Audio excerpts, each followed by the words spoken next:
Hello दोस्तों, मैं वीरेंद्र कुमार, आपका हमारे YouTube channel Durganand civil classes में स्वागत है। दोस्तों, आज हम बात करेंगे दिल्ली पुलिस की जो एक पार्ट है जीएस, उसके बारे में बात करेंगे। हमने आपसे वादा किया था कि आपको प्रतिदिन एक वीडियो मिलेगी, लेकिन कुछ टेक्निकल एरर के कारण हम वीडियो प्रोवाइड नहीं करा पाते आपको, फिर भी प्रयास कर रहे हैं। तो पहला टॉपिक मेरा होगा भारतीय संविधान। सबसे पहला टॉपिक आज होगा भारतीय संविधान एवं राज्य व्यवस्था।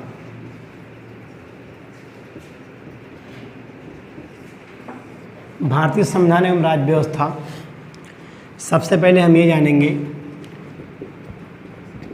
कि संविधान शब्द जो बना है वो कैसे बना है। संविधान के अगर दो अर्थों में दिया जाए तो संविधान शब्द को तोड़ा जाए तो बनता है समधन विधान। सम और विधान में टूट जाता है तो इसके दो पार्ट बन जाते हैं, और सम का मतलब होता है समान और विधान का मतलब होता है कानून। इसका मतलब ये होता है जिस देश का समान कानून हो, वहाँ की जनता के लिए, वहाँ के राष्ट्राध्यक्ष के लिए अगर समान कानून व्यवस्था हो तो संविधान होता है। ये बात समझ चुके होंगे दोस्तों। अब आगे हम बात करते हैं राज्य व्यवस्था की। ये जो राज्य व्यवस्था शब्द है ये बना है राज्य धन व्यवस्था। राज्य की किस तरीके से व्यवस्था होती है इसके बारे में चर्चा करना है। राज्य किसे कहते हैं, इसकी संपूर्ण परिचर्चा आपको भाग 6 में मिलेगी। जब भाग 6 में पढ़ेंगे भारतीय संविधान का तो उसमें बताया जाएगा, ठीक है। अब दोस्तों बात करें, दिल्ली पुलिस में कम से कम 2 या 3 क्वेश्चन आपको सब भारतीय संविधान से मिलेंगे। कुछ बातें मैं और लिख देता हूँ जो इम्पोर्टेंट है। जैसे विश्व का पहला आलिखित संविधान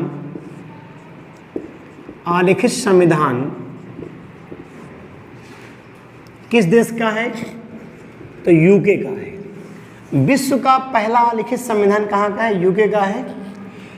यूके का मतलब होता है यूनाइटेड किंगडम्स, कंट्री है यूरोप का। विश्व का पहला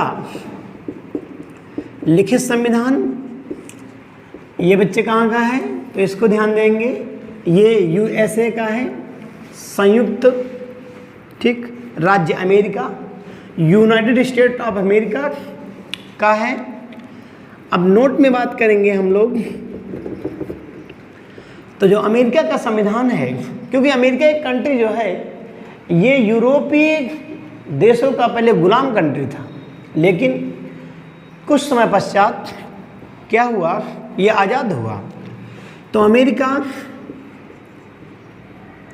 4 जुलाई 1776 ईस्वी को आज़ाद हो चुका था ब्रिटेन से।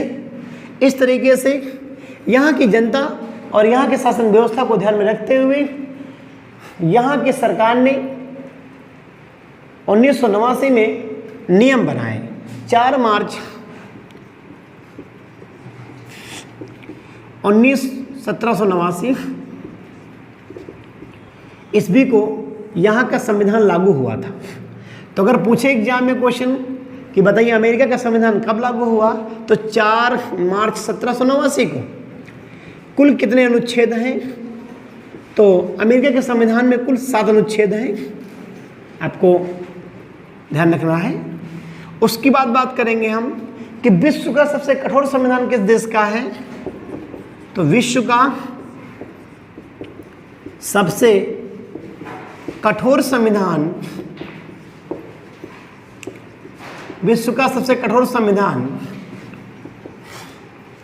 अमेरिका का है। दोस्तों, विश्व का सबसे कठोर संविधान कहाँ का है, अमेरिका का है। आगे हम बात करेंगे कि विश्व का सबसे बड़ा, विश्व का सबसे बड़ा लिखित संविधान, लिखित संविधान भारत का है। अभी हाल ही में नेपाल देश ने अपने देश के संविधान को निर्मित करने की और विस्तृत करने की बात कही थी, लेकिन जिस तरीके से भारतीय संविधान विस्तृत है उस तरीके से भारत और कोई संविधान नहीं है। तो इसलिए विश्व का सबसे बड़ा लिखित संविधान कहाँ का है? भारत का है। क्लियर हो गया होगा दोस्तों, हम आशा करते हैं। चलिए, ये तो वो जानकारी थी जो हमने आपको प्रदान किया है विश्व स्तर की। एक जानकारी और आपको दे दें, भारतीय संविधान को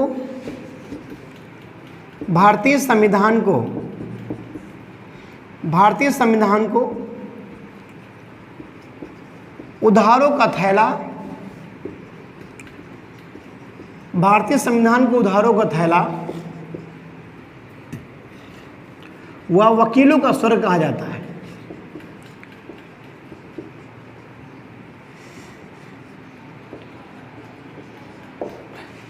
भारतीय संविधान को उधारों का थैला और वकीलों का स्वर्ग कहा जाता है। इसका सबसे बड़ा कारण, क्योंकि भारतीय संविधान जो है उसे उधारों का थैला और वकीलों का स्वर्ग इसलिए कहा गया क्योंकि भारतीय संविधान विश्व के 60 देशों के संविधान को लिया गया है, उसमें से 10 देशों के संविधान को क्या किया गया है? स्वीकार किया गया है। इसीलिए इसको उधारों का थैला कहा जाता है। दोस्तों आगे बात करें हम, तो ये जानकारी थी विश्व स्तर की। आगे बात करेंगे हम भारतीय संविधान की। सबसे पहले हम चर्चा करेंगे भारतीय संविधान के बारे में। भारतीय संविधान की पहले बात करेंगे हम संक्षिप्त इतिहास। संक्षिप्त इतिहास की बात करेंगे हम। भारतीय संविधान के संक्षिप्त के इतिहास की बात करें तो हम क्या पाते हैं, इसके बारे में जाना जाएगा। भारतीय संविधान की जड़ें बड़ी पुरानी हैं। कहाँ से मिलती हैं? क्योंकि हमारा देश प्राचीन काल से व्यापारिक देश था। अन्य देश के लोग हमारे देश में व्यापार करने आते थे और यहाँ से वस्तुएं ले जाते थे और अन्य देश से हमारे देश में भी वस्तुएं आती थी। समस्या क्या हुई कि 16वीं सदी में, यानी 15वीं 16वीं सदी में यूरोपीय कंपनियों ने भारत के सोने की चिड़िया को जानते हुए था व्यापार को आगे बढ़ाने के लिए, अधिक मुनाफा कमाने के लिए भारत से व्यापार करने के लिए लालायित हुई। समुद्री मार्ग की खोज किया और करने के पश्चात हुआ क्या, गतिविधियाँ अपनी बढ़ाते रहे और भारत में व्यापारिक शक्तियाँ को और बढ़ाना शुरू कर दिया। हुआ क्या कि 6 कंपनियाँ आई, उसमें से ब्रिटेन की एक कंपनी आई, ईस्ट इंडिया कंपनी। उन समस्त कंपनियों में से ब्रिटेन की कंपनी ने ज़्यादा धावा बोल दिया, उसके अधिकार ज़्यादा बढ़ना शुरू हो गए। इसलिए क्या हुआ कि ईस्ट इंडिया कंपनी ने हमारे भारत पर पूरे तरीके से शासकीय व राजकीय व आर्थिक समस्त तरीके से भारतीय राजाओं को दबा करके उनको अपने अधिकार में ले लिया, भारतीय जनता को अपने अधिकार में ले लिया। इस तरीके से जब पूरे भारत के शासन व्यवस्था की बागडोर अंग्रेजों के हाथ चली गई तो पुनः हुआ क्या, ईस्ट इंडिया कंपनी भारतीय शासन को देख रही थी और जब ईस्ट इंडिया कंपनी भारतीय शासन को देख रही थी, संचालित कर रही थी, तो इंग्लैंड सरकार इस शासन को बनाए रखने के लिए समय समय पर ईस्ट इंडिया कंपनी के लिए बहुत सारे एक्ट जारी किया और जो एक्ट जारी करती रही टाइम टाइम पर, यही एक्ट भारतीय संविधान की जड़ बन बैठे। तो शायद दोस्तों समझ चुके होंगे कि संक्षिप्त इतिहास भारतीय संविधान का कैसे बना, ये जान चुके होंगे। अब जो एक्ट आए हैं, सबसे पहला जो एक्ट आया था उनकी हम बात कर लें, क्योंकि प्रमुख एक्ट आए और प्रमुख एक्ट की घटना 2 प्रकार की होती है। एक वो एक्ट जो इंग्लैंड की सरकार ने बनाया है और कहाँ भेज दिया, हमारे भारत में, और एक वो एक्ट जो भारत में ही बनाए गए और इंग्लैंड की सरकार ने उसे वेरीफाई कर दिया था। बात समझ में आई होगी। तो पहला जो एक्ट आया 1600 ईस्वी का राजलेख। दोस्तों राजलेख का मतलब होता है राजा के द्वारा लिखा गया लेख। इस लेख के तहत ही सबसे पहले पूर्वी देशों के साथ 15 वर्षों के लिए व्यापार का अधिकार प्रदान किया गया। इंग्लैंड सरकार ने प्रदान किया था। तो ध्यान देना, अगर कोई आपसे पूछे ईस्ट इंडिया कंपनी की स्थापना किस अधिनियम के तहत की गई, तो क्या मानेंगे? 1600 ईस्वी का राजलेख के तहत की गई। ईस्ट इंडिया कंपनी जो थी व्यापारिक कंपनी थी। ईस्ट इंडिया कंपनी को संचालित करने के लिए 24 मेंबर्स और प्लस एक मुख्य मेंबर मिला करके बीओडी का गठन किया गया, बोर्ड ऑफ डायरेक्टर्स। बीओडी गठित की गई जो इंग्लैंड में थी और ईस्ट इंडिया कंपनी के समस्त व्यापारिक व सांस्कृतिक कार्यों को संचालित कर रही थी। उसके पश्चात क्या हुआ? अगला एक्ट आया 1773 ईस्वी का रेगुलेटिंग एक्ट। दोस्तों 1773 का रेगुलेटिंग एक्ट जो आया, इसकी कहानियां बड़ी अच्छी हैं और बड़ा इंपॉर्टेंट है। वास्तविक बात किया जाए तो यह एक्ट वास्तव में बड़ा इंपॉर्टेंट है। यहाँ से मेरे संविधान की जड़ें मिलना शुरू हो जाती हैं। इसका नाम रेगुलेटिंग एक्ट क्यों पड़ा? रेगुलेटिंग का मतलब रेगुलेटिव होता है और रेगुलेटिंग का मतलब होता है जो लगातार, ऐसा लगातार जो एक्ट आए और शासन व्यवस्था को सुधारे, उन्हें बोलते हैं रेगुलेटिंग एक्ट। तो हुआ क्या, 1772 और 73 ईस्वी में इंग्लैंड गवर्नमेंट में चुनाव हुए, तो वहाँ पर लॉर्ड नॉर्थ प्रधानमंत्री बन गया। जब लॉर्ड नॉर्थ पीएम बन गया, तो लॉर्ड नॉर्थ पीएम जब बन गया तो उन्होंने क्या किया, शासन व्यवस्था उस समय जान चुके थे वो, क्योंकि इसके पहले प्लासी का युद्ध 1757 में हुआ, जिससे बंगाल को अंग्रेजों ने जीत लिया, और 1764 में आपका बक्सर का युद्ध हुआ, जिससे पूरे भारत को जीत लिया था। जब अंग्रेजों ने पूरे भारत को जीत लिया था तो हुआ क्या कि और समस्या हो गई, पूरे भारत में अधिकार हो गया। तो यह बात किसको पता चली?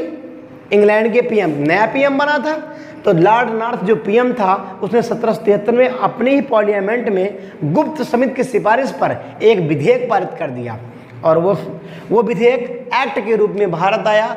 उस वही एक्ट कहलाया रेगुलेटिंग एक्ट। तो कहने का मतलब, इसको किसने पारित किया था? इंग्लैंड पीएम लॉर्ड नॉर्थ ने। इंग्लैंड के पीएम लॉर्ड नॉर्थ के द्वारा यह एक्ट पारित किया गया था। और किस समिति की सिफारिश पर? तो समिति का नाम था क्या? गुप्त समिति की सिफारिश पर। गुप्त समिति की सिफारिश पर इसे पारित किया गया था। अब दोस्तों ये हम जानेंगे इस एक्ट में कौन कौन से प्रावधान थे। ठीक, तो सबसे पहले बात करें हम इस एक्ट में प्रावधान क्या क्या थे। पहला था, यह एक्ट भारत में कंपनी के लिए पहला लिखित दस्तावेज था। पहला लिखित दस्तावेज था। दूसरा पॉइंट दोस्तों, इसी एक्ट में कहा गया था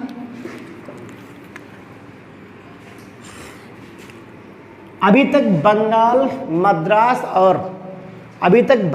मद्रास और बम्बई, ये तीनों प्रेसिडेंसियां अलग अलग थी, अलग अलग कार्य चल रहे थे। लेकिन हुआ क्या, अब तीनों प्रेसिडेंसियां एक कर दी गई।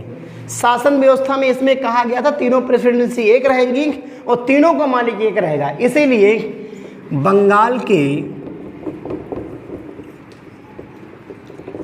गवर्नर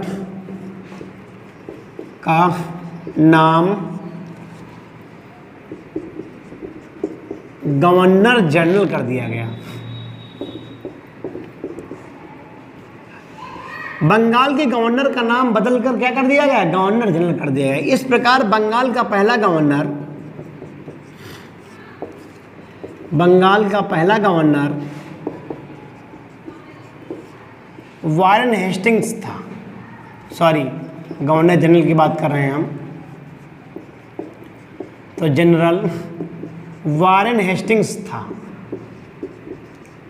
हेस्टिंग्स दोस्तों गलत मत करना, बंगाल का पहला गवर्नर कौन हो जाएगा? वारेन हेस्टिंग्स था। और बंगाल का पहला गवर्नर की बात करें तो रॉबर्ट क्लाइव था, और बंगाल का पहला गवर्नर जनरल की बात करें तो वारेन हेस्टिंग था। दोस्तों गलत मत करना, ठीक है। तीसरा पॉइंट क्या हुआ दोस्तों इसमें? कंपनी अपना व्यापार चला रही थी, कंपनी भारतीयों को, भाई कंपनी में भारतीय लोग काम कर रहे थे, तो भारतीयों ने दिमाग क्या लगाना शुरू कर दिया? भारतीयों ने दिमाग ये लगाया कि लाओ कुछ माल को हम चोरी करें, इसलिए उनको दंड दिया जाएगा, कंपनी दंड देगी। दंड देने के लिए कोई न्याय व्यवस्था थी नहीं, इसलिए इन्होंने क्या किया? 1774 ईस्वी में, इसी एक्ट के तहत ईस्वी में कलकत्ता में एक सुप्रीम कोर्ट की स्थापना की गई। बहुत इंपॉर्टेंट क्वेश्चन, सुप्रीम कोर्ट की स्थापना की गई, और सुप्रीम कोर्ट की स्थापना की गई। इसके पहले जो मुख्य न्यायाधीश थे, चीफ जस्टिस जो पहले थे इसके, सर एलिजाह इप्पे थे। एलिजाह इप्पे थे। बात समझ में दोस्तों आ गई होगी कि कलकत्ता में एक सुप्रीम कोर्ट स्थापित किया गया जिसके मुख्य न्यायाधीश सर एलिजाह इप्पे थे। इसमें कुल मिलाकर के 4 न्यायाधीश थे, जिसमें एक मुख्य न्यायाधीश, 3 अन्य न्यायाधीश थे। 3 अन्य न्यायाधीश के मैं नाम बता देता हूं, लेकिन आप लोग को नहीं रटना है, एग्जाम में नहीं आएगा फर्क, ठीक। लिम्बेस्डर, हाइड और चैम्बर्स। लिम्बेस्डर, हाइड और चैम्बर्स, ये 3 लोग थे, और चौथा सर एलिजाह इप्पे हो गए। तो 3 काम आपके 1773 के रेगुलेटिंग एक्ट में हुए। चौथा काम इसी वक्त समझ लेते हैं हम लोग। चौथा काम क्या हुआ? बिना कंपनी की अनुमति, कंपनी की अनुमति व्यापार को प्रतिबंधित किया गया।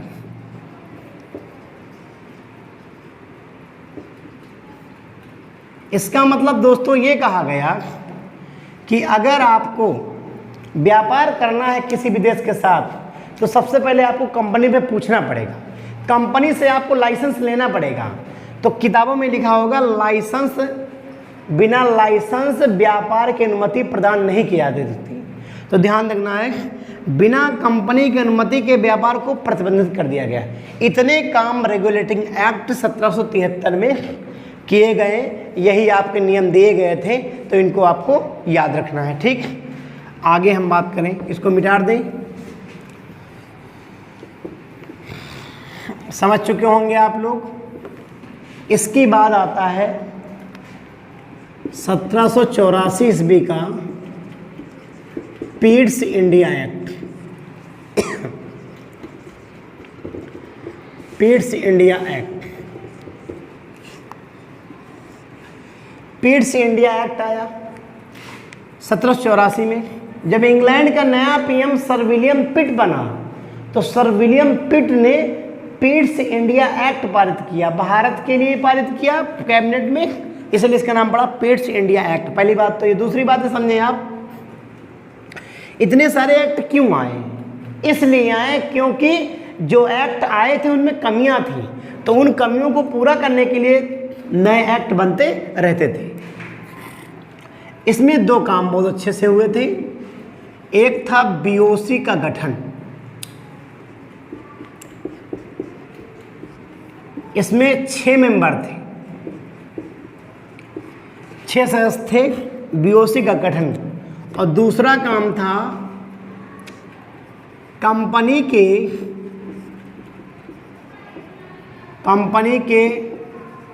व्यापारिक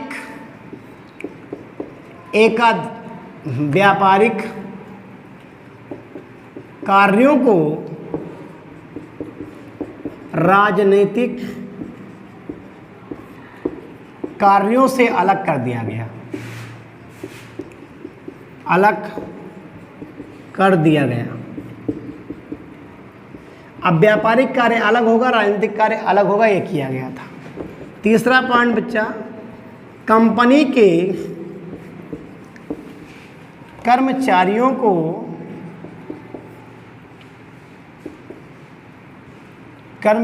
को उपहार लेने पर प्रतिबंध लगा दिया गया। उपहार लेने पर प्रतिबंध लगाया। उपहार का मतलब होता है, जो आज की भाषा में बोलेंगे, किसी कंपनी में आप काम करते हैं, अगर कंपनी में काम कर रहे हैं और अचानक कोई महामारी आ गई है, तो महामारी के दौरान आपको कंपनी का धर्म बनता है कि वो आपको आर्थिक सहायता दे। जैसे अभी हाल ही में चल रही है आपकी कोरोना महामारी, तो कोरोना की महामारी में क्या हो रहा है, प्रतिबंधित क्षेत्र हो रहा है, ठीक है। तो कोरोना में क्या कर रहा है, कोई भी कंपनी में कर्मचारी है तो उसको कंपनी दे रही है, ठीक। कुछ कंपनियां नहीं दे रही हैं, कार्य जब नहीं करोगे तो आपको नहीं मिलेगा धन। लेकिन कुछ कंपनियों में जो परमानेंट अधिकारी होते हैं, कर्मचारी होते हैं, उनको सरकार का दायित्व, उस फर्म का दायित्व है कि उपहार दिया जाए, ठीक। उपहार इसे बोलते हैं, ठीक है। तो ये बात समझ में आ गई होगी। तो 1784 में 3 काम हुए थे, इनको आप रटे रहिए, ठीक। ये भी खत्म। अगला बात करेंगे दोस्तों 1793 ईस्वी का राजलेख। इसमें केवल 2 काम है। पहला काम,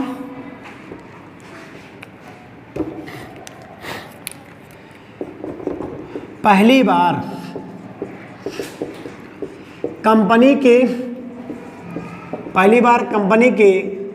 कार्यकाल को 20 वर्षों के लिए बढ़ा दिया गया। बहुत इम्पोर्टेंट बात है, के लिए बढ़ाया गया। तो पहली बार कंपनी के कार्यकाल को 20 वर्षों के लिए बढ़ाया गया। दूसरा पॉइंट बात करेंगे दोस्तों हम, बीओसी के सदस्यों को वेतन, बीओसी के सदस्यों को वेतन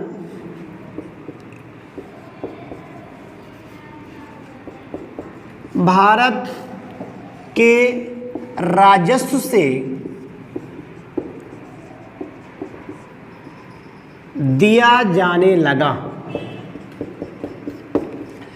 अभी तक जो बीओडी के मेंबर थे उनको जो वेतन मिल रहा था, वो वेतन कौन दे रहा था, इंग्लैंड की सरकार दे रहे थे, इंग्लैंड राजस्व दे रहा था। लेकिन अब जो वेतन मिलेगा बीओसी को कौन मिलेगा, आपका राजस्व, कौन, भारत का राजस्व दिया जाएगा। जो भारत की जनता से टैक्स ले रही गवर्नमेंट, अंग्रेज गवर्नमेंट, यही टैक्स से आपको बीओसी को दिया जाएगा वेतन। तो बीओसी में 6 मेंबर थे, बोर्ड ऑफ कंट्रोलर बोलते हैं इसको, ठीक है। चलिए अगला